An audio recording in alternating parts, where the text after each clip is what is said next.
अस्सलाम वालेकुम नादरीन, मैं हूं आपका मेज़बान राशिद अली और आप देख रहे हैं मेरा यूट्यूब चैनल RS TV।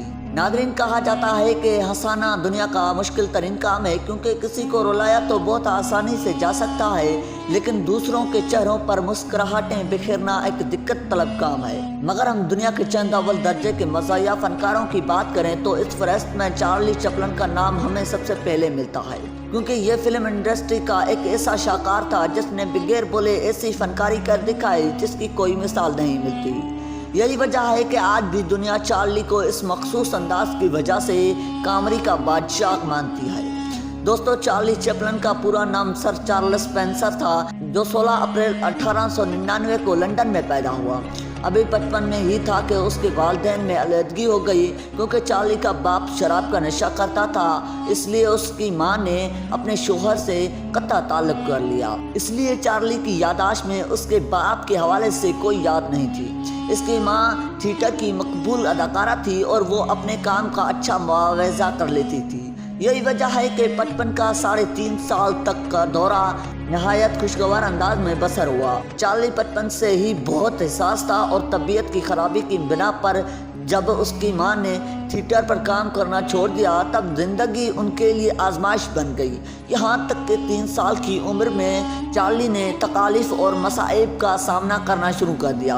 बचपन की इस इंतहाई कसम परसी के दौर में एक वक्त वो भी था जब चार्ली की मां को अपने दोनों बेटों के साथ कुछ अर्सा लिम्बत के एक मोहताज खाने में गुजारना पड़ा, और जब उसकी मां ने घर बैठे सिलाई कढ़ाई का काम शुरू किया तब वो एक इंतहाई पसंदीदा इलाके में 12 फुट लंबे और 12 फुट चौड़े कमरे में बतौर किरायादार जिंदगी बसर करने लगे। मुख्तलिफ किताबों में मिलता है कि चार्ली की जिंदगी मुसलसल बहरानों में गुजरी और कम उम्री में वो ऐसे शराब खानों के सामने खड़ा रहता जहां उसके दौर के मारूफ अदाकार और प्रोड्यूसर आते थे।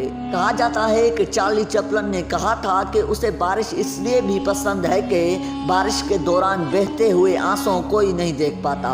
इस दर्दनाक फिक्रे के पीछे कहानी ये थी कि एक वक्त था जब चार्ली चैपलिन फटे हुए जूतों में फिराक करता था। इससे में उसे एक लड़की से मोहब्बत हो गई थी, लेकिन उस लड़की ने उस वक्त चार्ली चैपलिन के फटे हुए जूतों की वजह से उसकी मोहब्बत ठुकरा दी। वक्त गुजरता गया और फिर वक्त के साथ साथ चार्ली ने बारिश में बहते आंसुओं से हंसी बनाना सीख लिया, और फिर उसी तरह चार्ली की फिल्में दुनिया भर में बिकने लगी।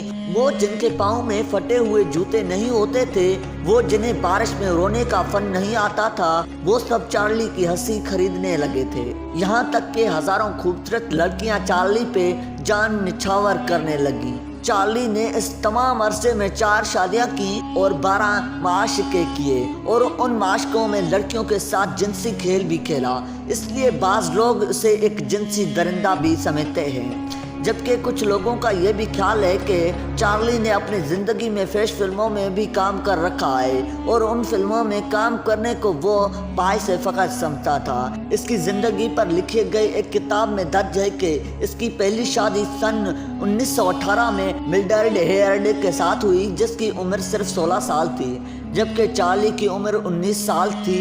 मगर ये शादी सिर्फ 2 साल तक कायम रही। इसके बाद उसने दूसरी शादी 16 साल लीटा गिरी से की, लेकिन ये शादी भी 1927 में ख़त्म हो गई। उसके बाद 1936 में चार्ली ने 28 साल अदाकारा प्यूल्ट्री गोल्डर से शादी की, और उस वक्त चार्ली की उम्र 47 साल थी। मगर ये शादी भी कामयाब नहीं रही और 6 साल बाद चार्ली ने उससे भी अलहदगी अख्तियार कर ली, और फिर 1947 में उसने अपनी चौथी शादी एक प्लेयर राइडर की 18 साल बेटी हुरा अनिल से की, जिसके साथ चार्ली की जिंदगी बहुत खुशगवार गुजरी और उसके 8 बच्चे हुए। इस किताब में यह भी लिखा है कि एक अदाकारा जॉन बेरी के साथ उसके खुफिया ताल्लुकात थे। उस अदाकारा का दावा था कि चार्ली उसकी नाजायज बेटी का बाप है, जबकि चार्ली ने हमेशा उस बात से इनकार किया। उसने तनाज़े की वजह से चार्ली को अदालती कार्रवाई का सामना भी करना पड़ा, और अदालत के हुक्म से एक लंबे अरसे तक उसे अदाकारा की बेटी का खर्चा उठाता रहा। नादरीन गिरामी, चार्ली ने अपनी ज़िंदगी का सबसे पहला शो उस वक्त किया जब उसकी माँ आखिरी बार थिएटर पर परफॉर्म कर रही थी, लेकिन परफॉर्म के दौरान उसकी तबीयत खराब होना शुरू हो गई। तब चार्ली अपने माँ के साथ था और स्टेज के बैक साइड पर मौजूद था। उस वक्त स्टेज मैनेजर ने उसकी माँ की जगह परफॉर्म करने को कहा। उस वक्त चार्ली ने ऑर्केस्ट्रा की धन पर एक मशहूर नगमा जैक जोनस गाना शुरू किया तो लोगों ने उसकी हौसला अफजाई की। कुछ वक्त के बाद उसके फनी दौर का आगाज हुआ। माँ की वफात चार्ली की जिंदगी का सबसे बड़ा सदमा थी और पूरी जिंदगी उसे अफसोस रहा कि कामयाबी और अरूज के दौर में उसकी माँ उसके साथ नहीं थी। 1908 में 19 साल की उम्र में उसने फ्रीड कार्नो पिंटो माइनटॉप कंपनी ज्वाइन की जो उसे अमेरिका ले गई, जहां उसे फिल्म प्रोड्यूसर मैक्स नेट ने एक माहिदे के तहत साइन कर लिया। उस माहिदे से चार्ली को हर हफ्ते $150 मिलने लगे। उसके बाद 1914 में चार्ली ने एक और कंपनी ज्वाइन की जो उसे हर हफ्ते $250 अदा करती थी। चार्ली की पहली फिल्म मैकओलन थी जिसने उसके लिए कामयाबी के दरवाजे खोल दिए और उसके मद्दाहों की तादाद दिन ब दिन बढ़ती चली गई। 3 साल के बाद चार्ली ने इस कंपनी को खैरबाद कर दिया और म्यूचुअल कंपनी में वापसता हो गया जो उसे 1 साल के $6,70,000 अदा करती थी। मुख्तसर ये कि 1918 तक वो दुनिया की जानी मानी शख्सियत बन चुका था और उसे फिल्म में कास्ट करने के लिए लोग अपनी जमा पूंजी खर्च करने को तैयार थे। प्यारे दोस्तों, याद रहे कि चार्ली एक सेहतमंद और ज़हीन शासक था, लेकिन चार्ली चैपलिन की शानदार सेहत और उसकी आखिरी फिल्म हांगकांग की तकमील के बाद 1960 की दहाई के आखिर में करने लगी और 1972 में उसे एकेडमी अवार्ड मिलने के बाद उसमें तेजी आ गई। 1977 तक उसे बोलने और चलने फिरने में मुश्किल होने लगी, यहाँ तक उसने व्हील चेयर का इस्तेमाल शुरू कर दिया।